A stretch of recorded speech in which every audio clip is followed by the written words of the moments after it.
Bismillahirrahmanirrahim. Assalamualaikum warahmatullahi wabarakatuh.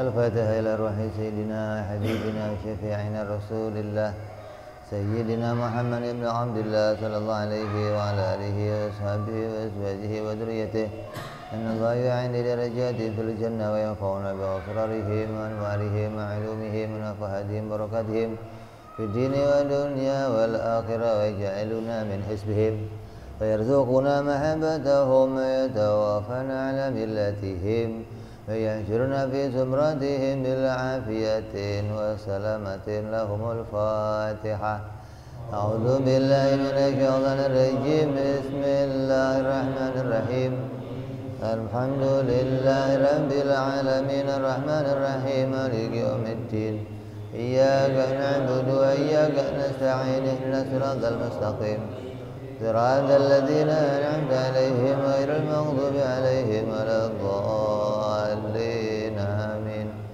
بسم الله الرحمن الرحيم نويت التعلم وتعليما وتذكرا وتذكيرا ونفعا والانتفاعا والإفادة والاستفادة والحث على التمسك بكتاب الله وسنة رسوله صلى الله عليه وسلم ودعاء إلى الهدى ودلالة على الخير ابتغاء مرضاته وقربه وثوابه وحسن الخاتمة مع اللطف والعافية وصلاح العاقبة Bismillahirrahmanirrahim. Alhamdulillahirabbil alamin. Shalatu wassalamu ala asyrafil anbiya'i wal mursalin sayyidina wa habibina wa syafi'ina wa maulana Muhammadin wa ala alihi wa sahbihi ajma'in. Amma ba'du. Qala musanniful kitab rahimahullah wa ghafara lahu wa liwalidayhi wa nafa'ana bihi fid dharain. Allahumma aftah qulubana futuhal arifin wa bihikmatika wansur alaina birahmatika ya arhamar rahimin. Ila anqal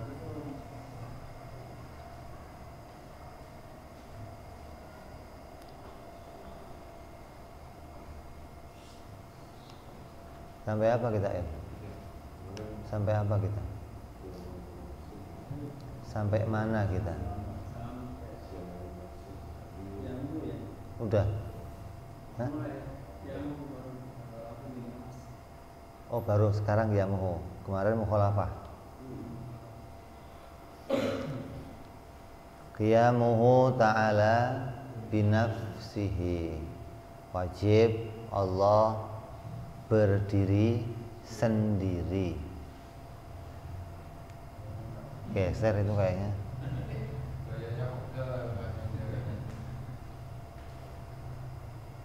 Berdiri sendiri itu pengertiannya tidak butuh kepada yang lain. Allah qiyamuhu binafsihi, maknanya Allah tidak butuh kepada yang lain. Jadi kalau berdiri sendiri itu makna terjemahnya. Arti terjemah dari qiyamuhu binafsihi, makna yang harus kita pahami adalah Allah tidak butuh kepada yang lain. Tidak butuh kepada yang lain itu pengertian dari ghaniyun. Allah itu maha kaya gitu loh. Kan ghani itu bisa menjadi sifatnya kita, bisa jadi sifatnya Allah. Kalau Allah disebut dalam Quran Allahu ghaniyun 'anil alamin. Allah itu maha kaya. Artinya maha kaya bagi Allah itu tidak butuh kepada yang lain gitu loh. Kalau maha kaya bagi manusia, berkaitan kepada memiliki sesuatu gitu. Kalau kaya bagi kita kaitannya sama milik. Kalau kamu memiliki sesuatu maka kamu disebut kaya. Kalau memiliki banyak uang, kaya uang. Kalau banyak istri, ya kaya istri. Kalau banyak utang, ya kaya utang. Pokoknya kalau punya milik banyak disebut kaya. Berarti kaitannya disebut kaya itu maknanya memiliki sesuatu. Nah, bagi Allah kaya nggak berkaitan sama memiliki sesuatu. Allah justru disebut maha kaya itu karena tidak membutuhkan sesuatu. Kalau kamu kan semakin kamu punya banyak, semakin kamu disebut kaya. Tambah miliknya tambah banyak, tambah kaya. Kalau Allah tidak membutuhkan apapun, segalanya Allah nggak butuh, maka itu makna kaya yang harus kita pahami bagi Allah gitu. Jangan sampai pahamnya kaya itu disamakan antara kaya bagi Allah dan kaya bagi makhluk. Allah maha kaya, artinya apa pengertiannya? Allah memiliki langit dan bumi, memiliki segala sesuatu, maka dia maha kaya. Dia raja di raja, maha kaya raya. Kenapa? Memiliki segalanya. Kalau kaya bagi Allah dimaknai begitu, maka nanti akan difahami sebelum langit bumi diciptakan, sebelum Allah membuat apapun, maka dia tidak memiliki sesuatu, nggak punya apa-apa. Kalau begitulah, ketika dia nggak punya apa-apa disebut maha kaya nggak? Kalau kayanya itu berkaitan sama memiliki langit dan bumi gitu loh. Jadi kaya bagi Allah jangan dipahami memiliki langit dan bumi, tapi kaya bagi Allah dimaknai tidak butuh segala sesuatu. Lah, tidak butuh segala sesuatu itu pengertian dari sifat qiyamuhu binafsihi. Sama aja beginilah, kalau orang disebut secara bahasa ini, orang ini sudah mandiri, artinya apa?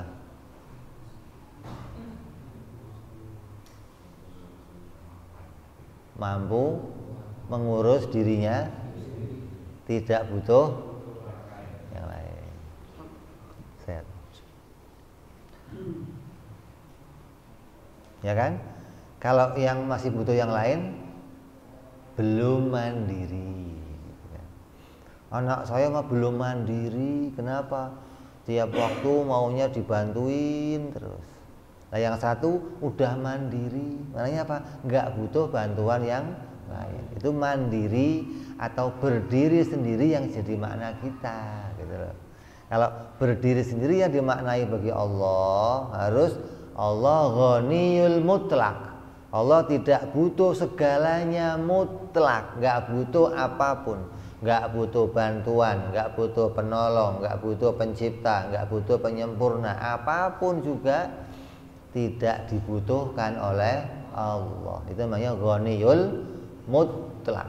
Allah kaya secara sempurna, Allah kaya secara mutlak. Nah, yang tidak dibutuhkan Allah apa saja? Banyak. Segala sesuatu yang menunjukkan makna kekurangan, makna menyempurnakan, dan makna yang lainnya, apapun itu tidak dibutuhkan oleh Allah. Nah, di dalam sifat ini akan kita bahas dua makna. Yang pertama, tidak butuh kepada apa? Tidak butuh kepada zat, tidak butuh kepada wujud yang lain. Yang kedua, tidak butuh kepada pencipta. Allah tidak butuh kepada wujud yang lain. Maknanya apa? Allah itu wujudnya mandiri gitu loh. Allah itu berdiri wujudnya pada dirinya sendiri. Allah tidak berdiri pada wujudnya yang lain. Ini harus kamu pahami nih. Kenapa kok dipahami Allah itu nggak butuh wujudnya yang lain? Karena ada orang yang meyakini tentang Tuhan, memaknai Tuhan itu butuh wujudnya yang lain. Seperti apa? Tuhan bersemayam pada sesuatu. Kalau Tuhan bersemayam pada sesuatu, berarti dia tidak mandiri. Dia bergantung kepada adanya yang lain. Maka itu bukan makna ketuhanan yang harus kita yakini. Itu bukan Tuhan yang kita sembah. Tuhan yang kita sembah tidak bersemayam pada yang lain. Dia berdiri pada dirinya sendiri. Alam ini ada, alam ini enggak ada. Allah berdiri pada dirinya sendiri. Enggak berkaitan sama alam, enggak berkaitan sama yang lain.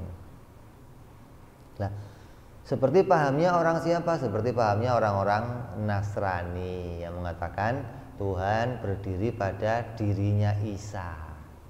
Tuhan bersemayam pada dirinya Yesus.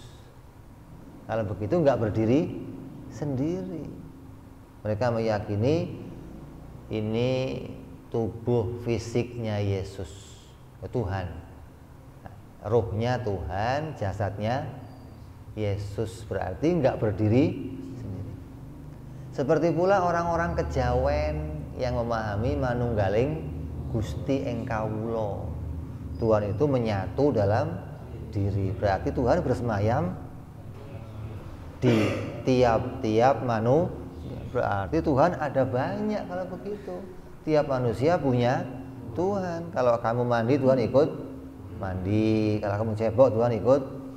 Kalau kamu nyemplung sumur, Tuhan kecemplung sumur gitu. Gimana sih?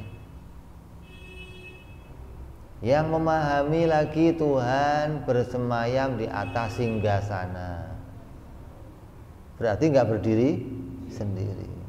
Memahami Tuhan di sini Tuhan menyatu pada Zeus, Tuhan ada pada Brahma, nanti pindah pada Siwa, nanti pindah pada. Berarti dia nggak mandiri kalau begitu. Banyak orang memahami Tuhan itu dianggapnya apa? Oknum. Oknum itu kumpulan. Maka nggak ada perkara yang bisa disebut satu, wujudnya nggak ada. Seperti contohnya oknum itu apa? Polisi. Polisi itu oknum. Jenderalnya polisi, mayornya polisi, kopral polisi. Berarti polisi itu berdiri pada siapa?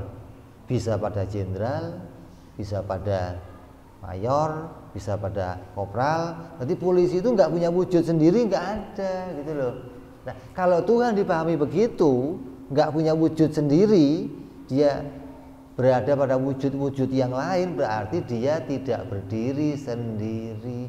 Dia membutuhkan wujud yang lain. Ini yang tidak mau kita imani.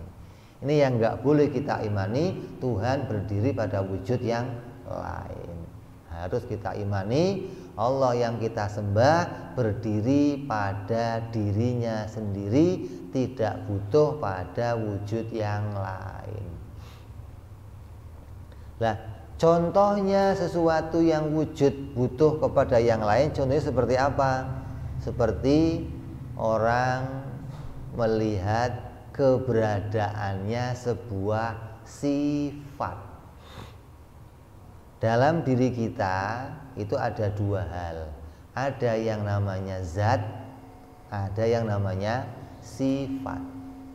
Zat secara bahasa artinya apa? Zat secara bahasa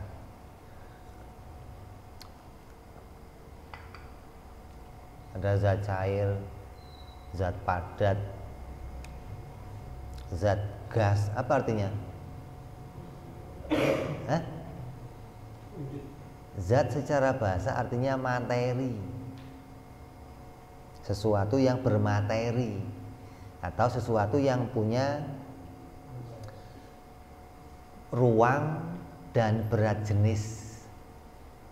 Sesuatu yang punya ruang dan berat itu namanya zat.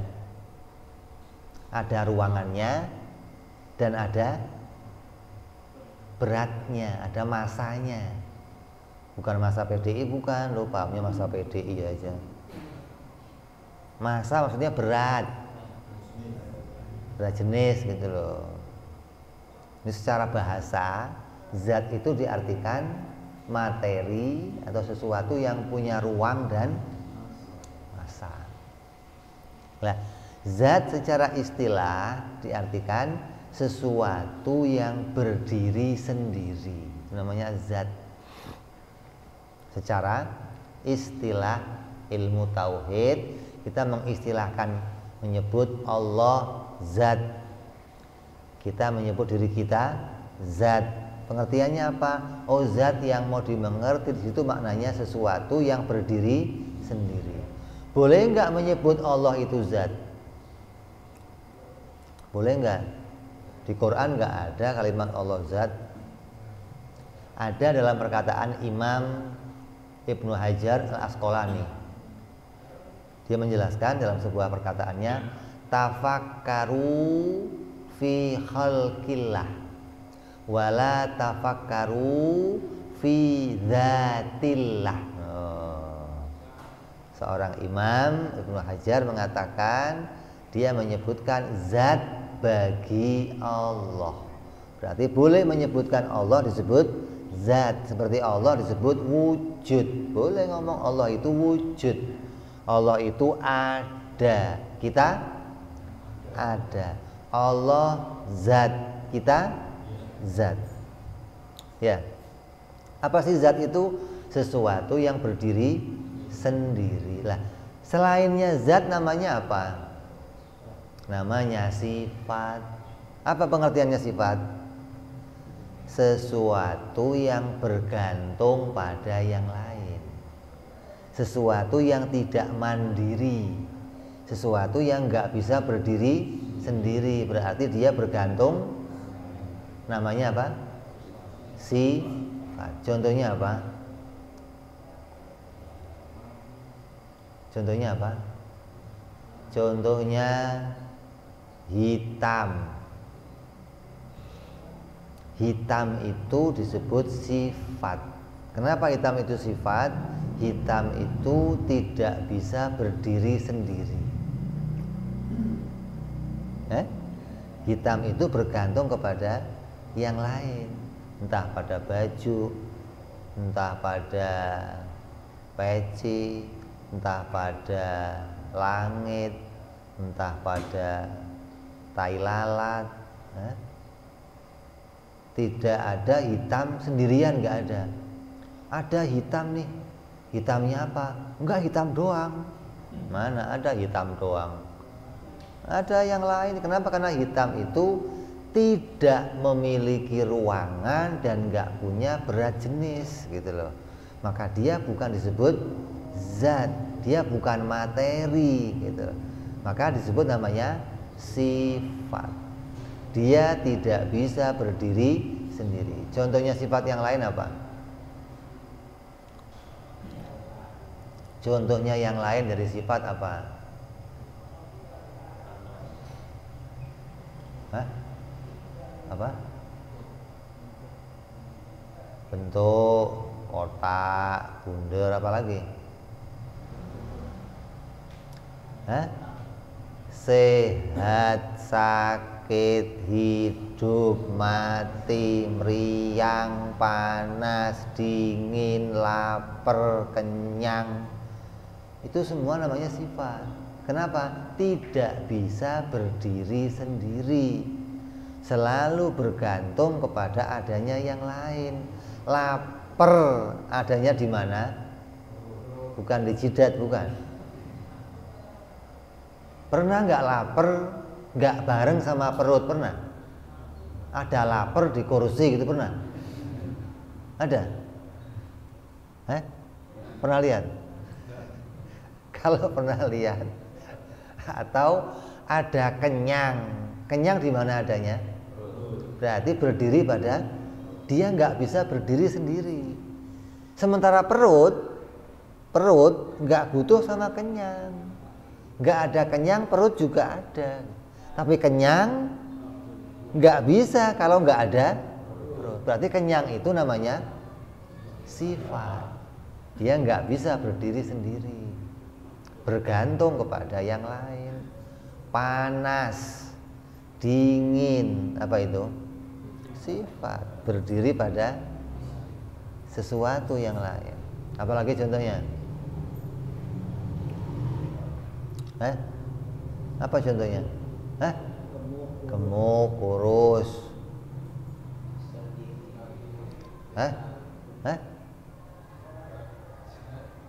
Apa?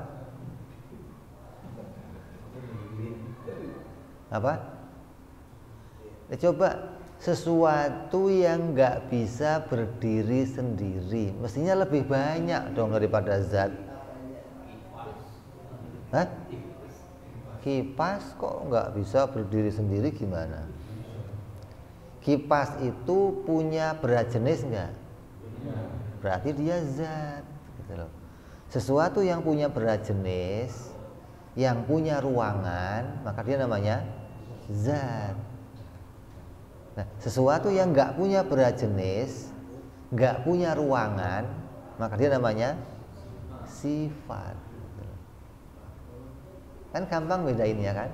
Mau bedain ini zat atau ini sifat secara bahasa. Kalau dilihat ukurannya zatnya kita, gitu loh, mengukur zatnya kita, maka zatnya kita itu sesuatu yang bermateri. Disebut namanya jirim. Sesuatu yang ada ruangannya, bukan dream, bukan, lo taunya dream aja. Namanya apa? Jirim. Sesuatu yang punya ruang dan massa, berat jenis. Nah, kalau yang nggak punya ruang kayak apa? Hitam. Hitam itu nggak ada beratnya, gelap, nggak ada ruangannya. Walaupun gelap itu selalu berada pada suatu ruangan, dia bergantung pada suatu ruangan, entah itu ruangannya peci, entah itu ruangannya baju, entah itu ruangannya rambut. Itu namanya disebut sifat, sesuatu yang nggak bisa berdiri sendiri. Jadi dalam diri kita ada dua hal yang kita kenali, namanya zat dan sifat. Pada Allah juga begitu, ada zat dan ada sifat. Nah, zat yang ada pada Allah dimaknai apa? Mestinya bukan dimaknai sama seperti kita.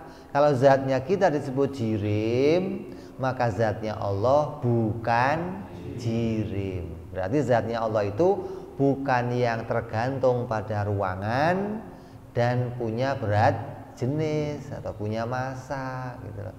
Maka Tuhan nggak disebut bersemayam. Sesuatu yang nggak punya berat jenis, nggak punya ruangan, disebut namanya sesuatu yang berdiri sendiri, tidak tergantung kepada ruangan, nggak tergantung kepada adanya yang lain. Ini pengertian zat yang ada pada secara bahasa dan istilah.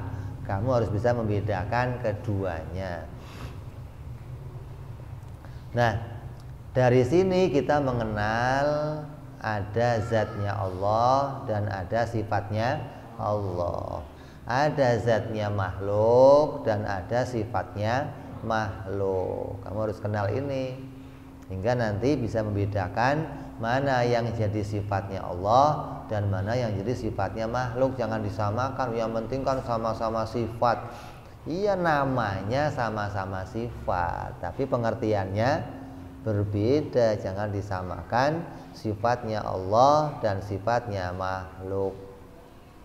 Nah, di sini ditafsirkan qiyamu binafsi, ditafsirkan dengan dua penafsiran. Yang pertama, Allah zatnya tidak butuh kepada wujud yang lain. Berarti zatnya Allah berdiri pada dirinya sendiri. Zatnya Allah tidak bergantung kepada wujud yang lain. Kalau zatnya Allah bergantung pada wujud yang lain, namanya apa? Namanya apa? Sifat. Jadi jangan sampai kamu meyakini Allah itu sifat. Seperti anggapannya orang di luar agama Islam, Tuhan nempel di sini, Tuhan nempel di sini, bersemayam di sini. Berarti Tuhan seakan-akan seperti sifat. Dia nggak punya diri, dia nggak mandiri. Maka itu bukan ketuhanan yang begitu. Tuhan harus mandiri.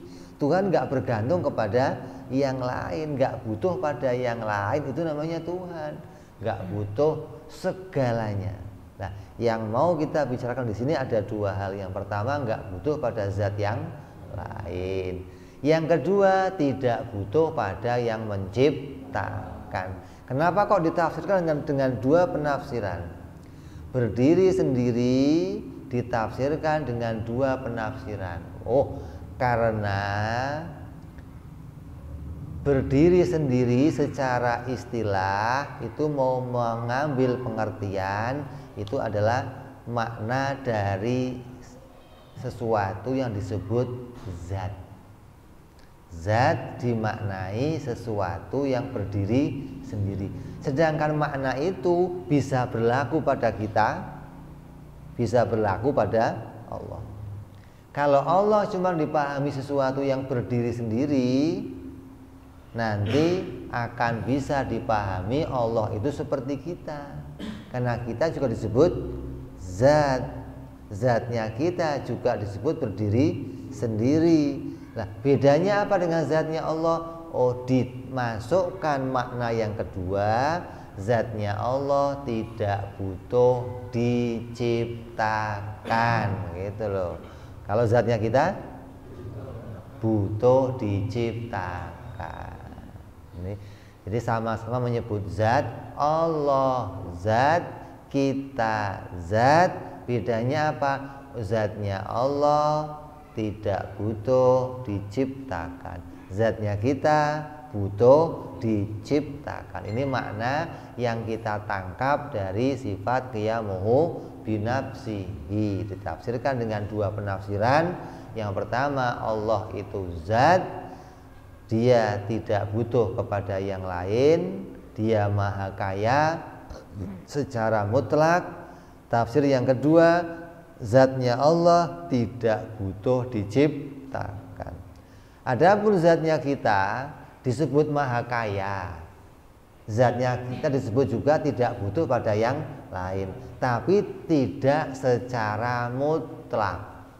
Tidak butuhnya itu tidak butuh secara mutlak.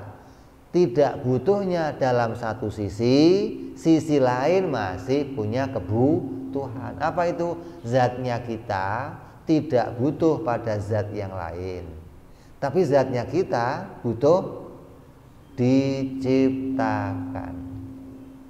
Contoh, meja. Meja ini butuh sama apa?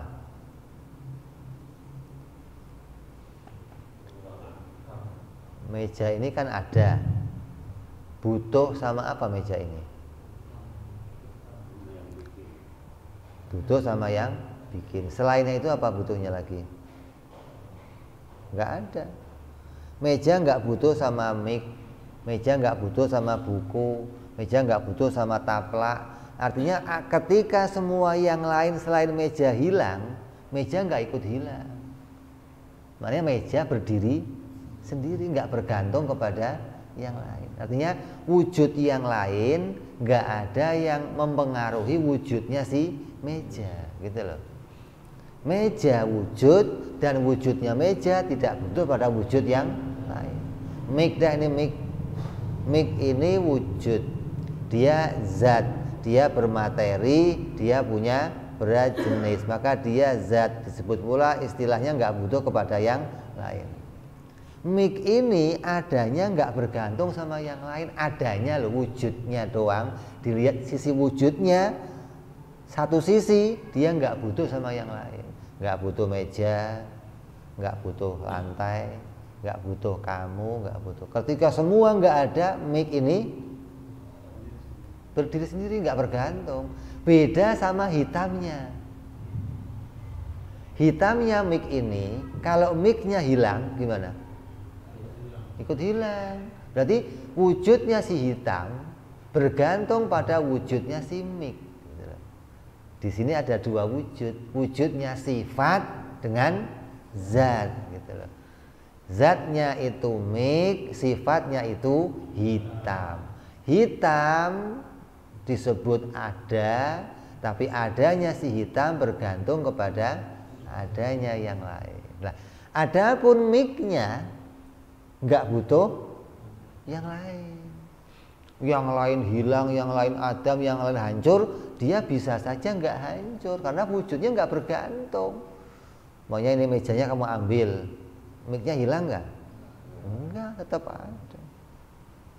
Nah, yang demikian disebut namanya zat. Nah, bedanya apa dengan zatnya Allah? Oh, walaupun mic ini satu sisi dia nggak butuh sama zat yang lain, tapi di sisi yang lain dia butuh diciptakan, gitu loh. Adapun Allah, zatnya mandiri, zatnya nggak butuh sama yang lain, dan zatnya tidak butuh diciptakan, gitu loh. Ini makna qiyamu binafsi yang dimaknai maha kaya secara mutlak. Kaya, tidak butuh segala-galanya. Kalau kita nggak mutlak, kenapa? Satu sisi nggak butuh, satu sisi butuh kepada yang lain, gitu loh. Satu sisi nggak butuh apa? Nggak butuh zat yang lain. Kenapa? Dia mandiri, berdiri pada dirinya sendiri. Nah, sisi lain butuh kepada apa? Butuh kepada pencipta. Makanya makna qiyamu binafsi berbeda dengan makna sifat yang lain. Sifat yang lain semua ditafsirkan dengan satu penafsiran. Qidam, tidak ada awal. Baqa, tidak ada akhir. Mukhalafah, tidak ada sama. Qiyamu binafsi punya dua penafsiran. Tidak butuh pada yang lain dan tidak butuh diciptakan. Agar apa? Agar membedakan zatnya Allah dan zatnya makhluk. Biar kamu tahu, nggak sampai memahami ini ada zatnya Allah, dipahami sama dengan zatnya makhluk. Wah, boleh, harus kita ngerti mukhalafahnya, bedanya zatnya Allah dan zatnya makhluk. Secara kasat mata yang kamu lihat, zatnya makhluk itu pasti punya ruangan dan berat jenis secara umum itu. Padahal nggak begitu.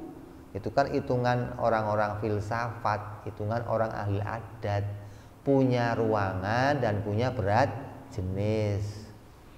Nah, kalau ditanya mamanya begini, ruh itu ada nggak? Berapa beratnya? Hah? Ruh itu punya berat jenis nggak? Jadi ada zat yang tidak bisa diukur dengan ukuran berat jenis. Maka ukurannya ahli sunnah nyebut zat hanya dikaitkan sama sesuatu yang tergantung pada ruang, nggak pakai ditambahin berat jenis. Tapi secara orang umum, orang-orang filsafat menafsirkan zat dengan materi atau sesuatu yang tergantung pada ruangan dan punya berat jenis. Kalau dikaitkan sama definisi yang beredar secara umum. Kalau kamu tanya definisi di kamus, ya begitu jawabannya. Tapi kalau definisi dalam kitab-kitab ahli sunnah, apa itu zat? Cuma ditafsir dengan satu penafsiran, zatnya makhluk atau jirim. Apa itu? Sesuatu yang tergantung pada ruang. Nah, gitu aja.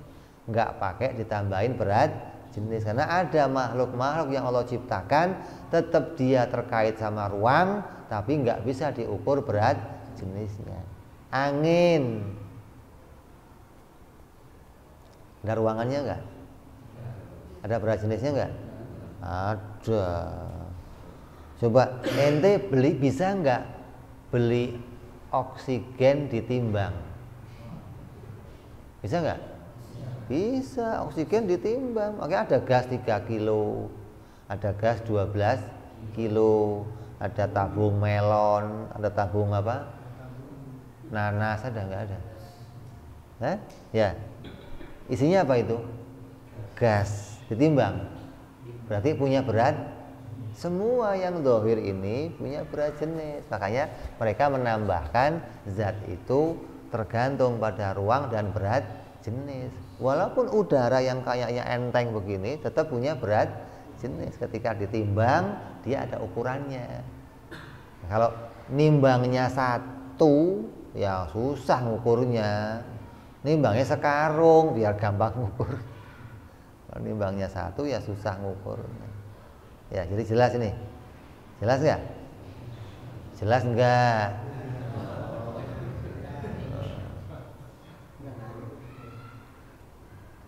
Qiyamuhu binafsi, apa pengertiannya? Tidak butuh pada yang lain dan tidak butuh diciptakan. Itu maknanya qiyamuhu binafsi lah. Makna itu mengarah kepada pengertian zatnya Allah gitu loh. Jadi zatnya Allah itu dimaknai apa? Sesuatu yang tidak butuh kepada yang lain dan tidak butuh diciptakan. Nah, kalau sifatnya Allah pengertiannya apa?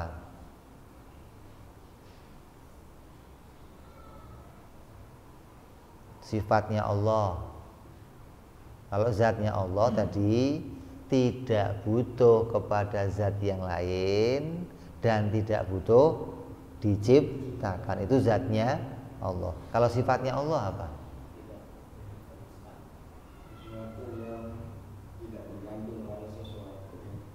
Terus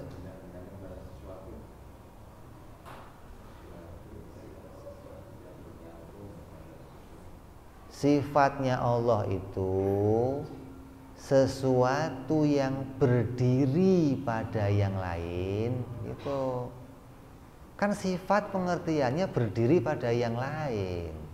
Sifat itu nggak bisa berdiri sendiri namanya. Nah, kalau sifatnya Allah berdiri pada zatnya Allah dan tidak butuh diciptakan gitu.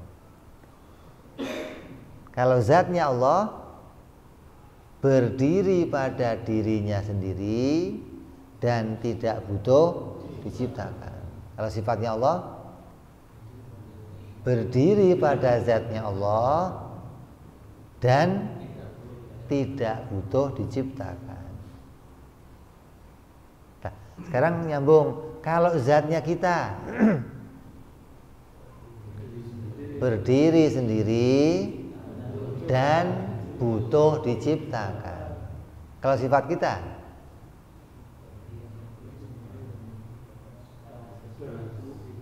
kita butuh pada sesuatu dan butuh diciptakan gitu loh.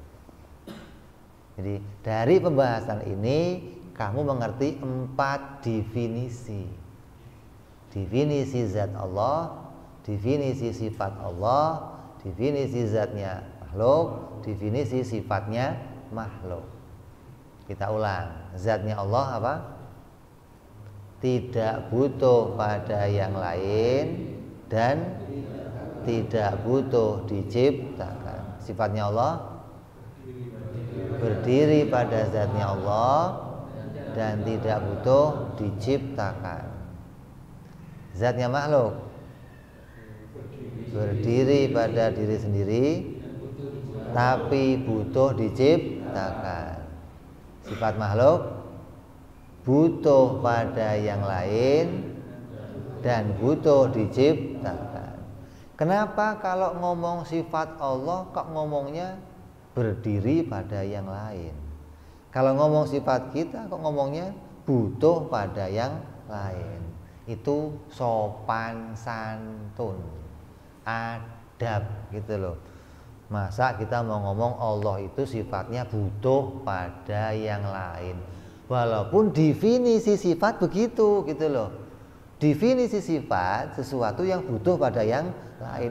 Bedanya apa sih? Zatnya Allah dan zatnya kita, sifatnya Allah dan sifat kita. Walaupun diomong dua, zat dan sifat, tapi pengertiannya zatnya Allah dan sifat Allah bukan perkara lain. Diomong satu nggak bisa, diomong dua bukan pisahan.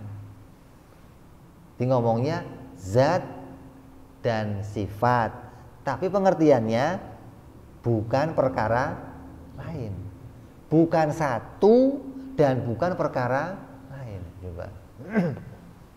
Artinya bukan satu hal, ada zat dan ada sifat. Dua berarti ya bukan sesuatu yang bisa dipisahkan.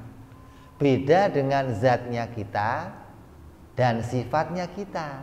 Keduanya perkara lain. Kenapa? Contoh, mic hitam. Bisa nggak hitam ini dipisahkan dari mic? Gimana caranya? Coba copot hitamnya coba, bisa nggak? Caranya gimana? Bisa nggak hitam ini pisah dari mic? Bisa nggak? Kalau hitam yang ini nggak bisa. Tapi kalau cuman hitam bisa pisah dari mic gitu loh. Karena mic ini nggak harus hitam. Contohnya apa? Ada mic yang tidak hitam. Berarti mic dan hitam bisa dipisahkan. Baju putih dan baju bisa dipisahkan nggak? Bisa nggak? Bisa. Ada baju yang tidak, tandanya putih dan baju itu perkara lain gitu loh. Disebut zat dan sifat dan kondisinya dua perkara yang bisa dipisahkan gitu loh. Zat Allah dan sifat Allah diomongnya dua perkara tapi nggak bisa. Kenapa? Tidak ada zat yang lain yang punya sifat seperti sifat Allah. Gitu loh.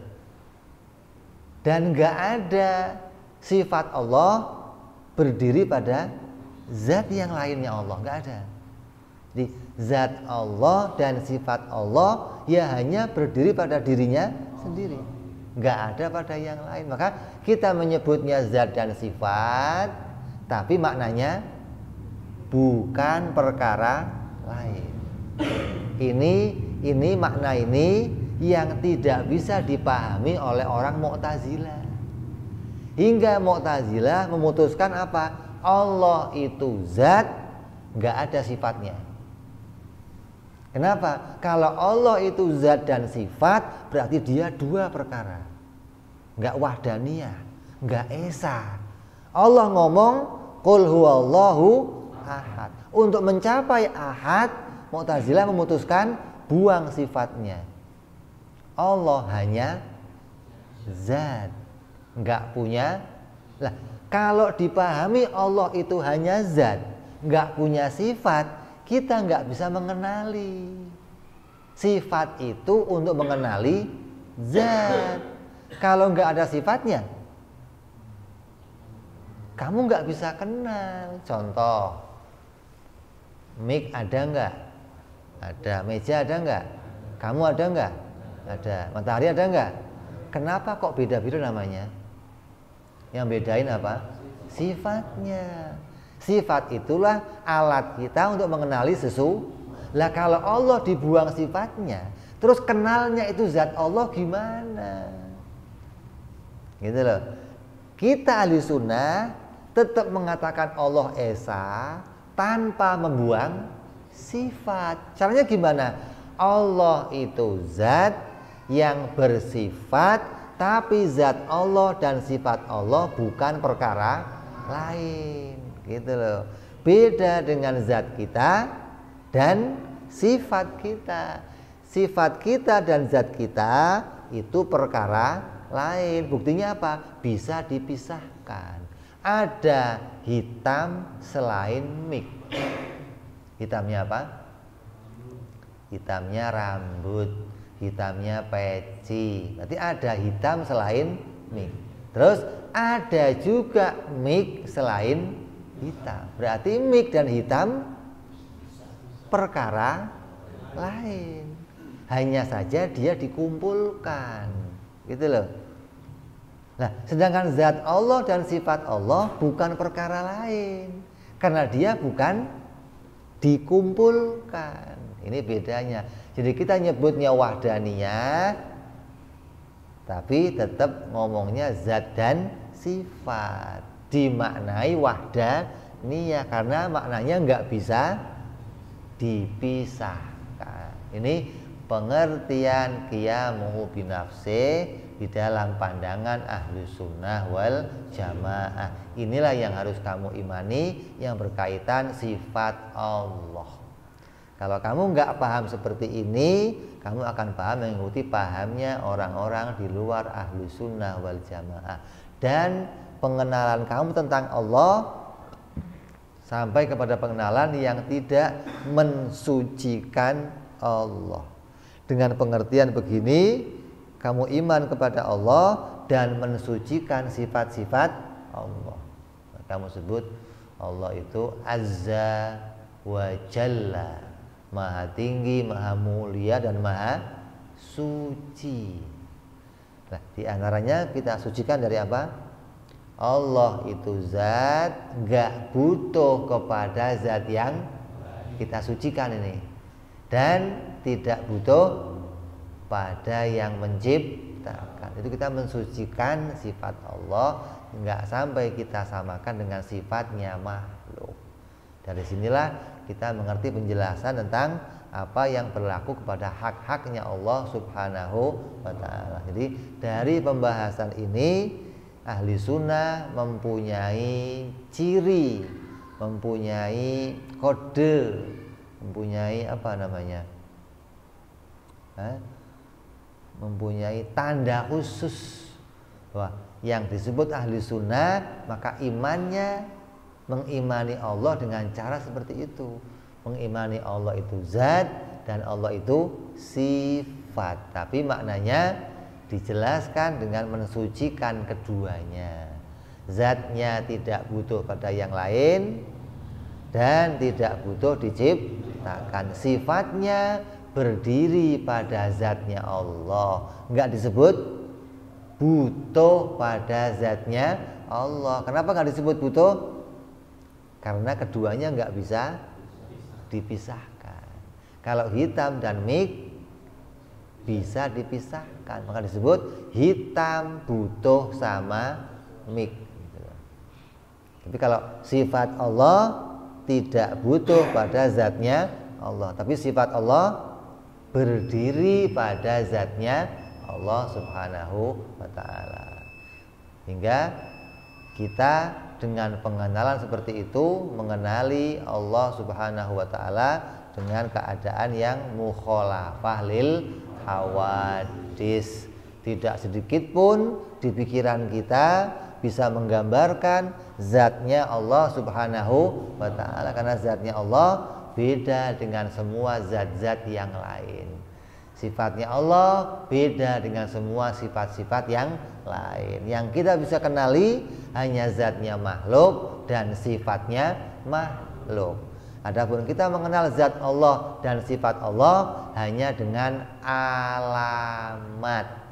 Dari alamat itulah kita membuat kesimpulan. Kenapa? Karena nggak ada yang tahu hakikat zatnya Allah kecuali Allah itu sendiri, dan nggak ada yang tahu hakikat sifat Allah kecuali Allah itu sendiri. Adapun kita mengenalinya hanya dengan alamat. Dengan alamat itulah kita sampai memahami hak-haknya Allah Subhanahu wa ta'ala yang kita sucikan dari keadaannya makhluk. Ya, kita mengenal Allah dengan cara yang bersih, dengan cara yang tidak menyerupai dan tidak menyamakan dengan keadaannya makhluk. Inilah pembahasan qiyamuhu binafsihi. Insyaallah kita akan sambung perjumpaan yang akan datang bicara sifat yang berikutnya, yaitu sifat wahdaniyah insyaallah. Wallahu alam bissawab. Wa ila hadratin nabi. Al-Fatihah. A'udzu billahi minasyaitonir rajim. Bismillahirrahmanirrahim. Alhamdulillahirabbil alamin arrahmanir rahim maliki yaumiddin. Iyyaka na'budu wa iyyaka nasta'in ihdinas siratal mustaqim siratal ladzina an'amta 'alaihim ghairil maghdubi 'alaihim waladdallin. Amin. Ya Rabbana i'tarafna bi annana iqtarafna wa annana asrafna 'ala ladha ashrafna fatub alaina tauba taghsil kulli auba wasdur lana aurati wa amini rawati waghfir li walidina rabbi wa mauludina wal ali wal ihwani wa sairil hillani wa kulli dhi mahabbah au jiratin au suhbah والمسلمين أجمع آمين ربي اسمع فضلا وجودا منا لا باكتساب منا بالمصطفى رسولنا بكل سولي صلى وسلم ربي عليه عند الحب وآله وصحبه عدد قاسي صحبي والحمد لله fil badi wa tanahi subhana rabbika rabbil izzati amma yasifun salamun al mursalin walhamdulillahi rabbil alamin. Assalamualaikum warahmatullahi wabarakatuh.